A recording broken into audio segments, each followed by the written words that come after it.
Voorwerpe A en B word vertikaal opwaarts gegooi met snelhede v en 2v onderskeidelik. Voorwerp A bereik 'n maksimum hoogte h. Wat is die maksimum hoogte wat voorwerp B bereik? Ignoreer die effek van wrywing. Die korrekte antwoord is D, 4h.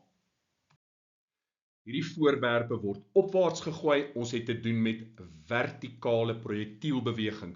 Ons gaan hierdie vergelyking gebruik en onthou net, as ons hierdie voorwerpe opwaarts gooi, die maksimum hoogte word bereik waar hierdie voorwerp tot stilstand kom, met ander woorde, waar die finale snelheid gelyk is aan 0. So, finale snelheid, ons vervang 'n 0 daarin, is gelyk aan die beginsnelheid gekwadreer plus 2 maal met die versnelling maal met die verandering in vertikale hoogte.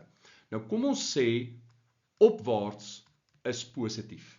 Dan is 0 gelyk aan VI, ons gooi dit opwaarts, so dit bly positief, VI kwadraat, plus 2 keer, nou moet jy mooi dink, gravitasie is afwaarts, so dit is negatief die gravitasie, maal met ons verandering in vertikale hoogte, en dit gaan éventueel vir ons die maksimum hoogte gee, so kom ons noem hierdie H maksimum, want dit is wat ons in hierdie probleem wil oplos.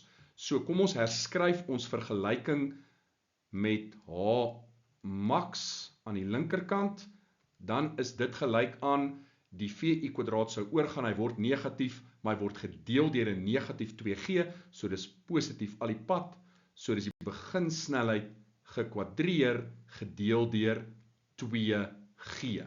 En dit is wat ons nou gaan gebruik om ons maksimum hoogte te bereken.